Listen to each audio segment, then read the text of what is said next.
La crise du logement sera sans nul doute un élément très important lors de la prochaine campagne électorale. Pour en parler, on rejoint François Desrosiers, professeur titulaire au département de finances, assurances et immobilier de l'Université Laval. Bonsoir, Monsieur Desrosiers. Bonsoir. Alors, pour commencer, pour mettre la table, dites-nous combien d'unités de logement faudrait-il construire pour réussir à résorber la crise du logement au Québec? Bon, alors, c'est une situation qui perdure depuis un certain temps. Alors, les besoins en logements sociaux, communautaires et abordables sont très grands. Si vous prenez seulement pour la région du Grand Montréal, les ménages à faible revenu là, qui dépensent plus que 30 de leurs revenus sur le logement, ça représente à l'heure actuelle, simplement pour le Grand Montréal, 198 000 C'est personnes, beaucoup. ménages. Donc, c'est énorme. Alors, s'il fallait construire des logements abordables pour toute cette clientèle-là, et là, on est simplement à Montréal, on a un déficit à l'heure actuelle de peu près 115 000 dans la région de Montréal, parce qu'il y en a, à l'heure actuelle, l'offre s'établit à environ 83 000. Donc ça, c'est pour Montréal, donc c'est pas pour l'ensemble du Québec. Alors, ça vous donne une idée des besoins pour rencontrer les besoins de ces clientèles-là qui sont les plus vulnérables, évidemment. Est-ce que c'est... Maintenant, Oui, allez-y. c'est 1,8 milliard, ça s'inscrit, je crois, dans le plan de l'initiative de construction rapide de logements que le gouvernement fédéral a annoncé dans son dernier budget et auquel participent les provinces. Donc, c'est Québec et Ottawa ensemble, ce 1,8 milliard-là. Et on peut dire que 11 700 unités, c'est dans les 7 prochaines années, mais il y en a à peu près 1500 d'ici la fin de l'année. C'est un pas dans la bonne direction.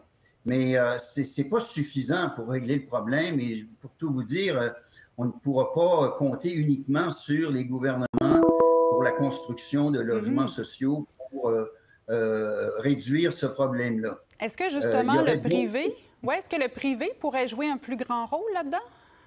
Bien, il y a d'autres. Il y a déjà des programmes au Québec, comme le programme de supplément de loyer et le programme d'allocation logement qui vient d'être bonifié de façon substantielle, à mon avis, pas encore assez, qui est passé quand même de 100 à 170 par mois, qui fait appel au secteur privé. C'est ça, c'est des logements privés qui permettent de loger des gens dans le cas du supplément de loyer en s'assurant que les gens ne payent que 25 de leur revenu brut et le reste est une aide qui est accordée.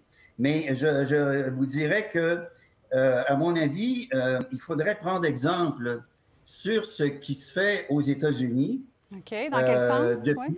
Depuis déjà plusieurs années, depuis les années 1986, OK. ils ont un programme qui s'appelle Low Income Housing Tax Credit, qui vise exactement la même chose, c'est-à-dire créer, construire et rénover des logements pour les plus démunis, pour les gens qui ont des revenus faibles.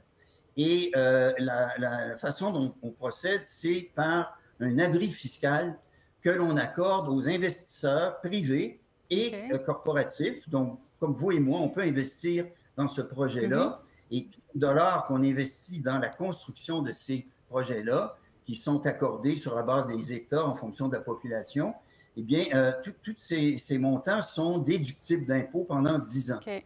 Et donc, ça pourrait être une solution. C'est, à mon avis, une excellente solution de rechange et on devrait regarder ça de très près. Ça fait une dizaine d'années que je fais la promotion de cette solution-là. On est souvent réticent quand on pense à des abris fiscaux, mais rappelons-nous que le parc de logements locatifs au Canada a été renouvelé dans les années 70, entre 74 et 82, grâce à un programme d'abri fiscal qui s'appelait le IRLM, Immeuble résidentiel à logement multiple. Et c'est ça qui a rénové l'ensemble du parc immobilier locatif du Canada. En terminant, M. Desrosiers, certains partis politiques proposent de mettre en place un contrôle des loyers. Est-ce que c'est une bonne solution, selon vous? On a déjà un tribunal administratif du logement, on a déjà un système de contrôle des augmentations de loyers qui, à mon avis, devrait, et là, j'aurais peut-être pas le temps de vous expliquer tout ça, mais il y a plusieurs éléments dans le système en place qui devraient être bonifiés pour non pas rendre les choses encore plus difficiles pour les propriétaires et les investisseurs immobiliers, mais au contraire, faire en sorte qu'ils soient de plus en plus incités à investir dans les logements pour en maintenir la qualité, parce qu'on a un problème de détérioration du parc de logements, et c'est dû au fait notamment que ce qui est accordé pour les rénovations est, à mon avis, nettement insuffisant pour inciter les propriétaires à en faire. Et c'est la raison pour laquelle on a aujourd'hui des rénovictions en grande quantité, c'est que là, les propriétaires en profitent. Il y aurait d'autres points aussi à modifier. On va devoir s'arrêter, M. Desrosiers, mais je pense qu'on aura l'occasion de se reparler de logement, d'habitation au cours des prochaines semaines, parce que ce sera vraiment au cœur probablement des discussions pour la campagne électorale. Merci beaucoup d'avoir été avec nous.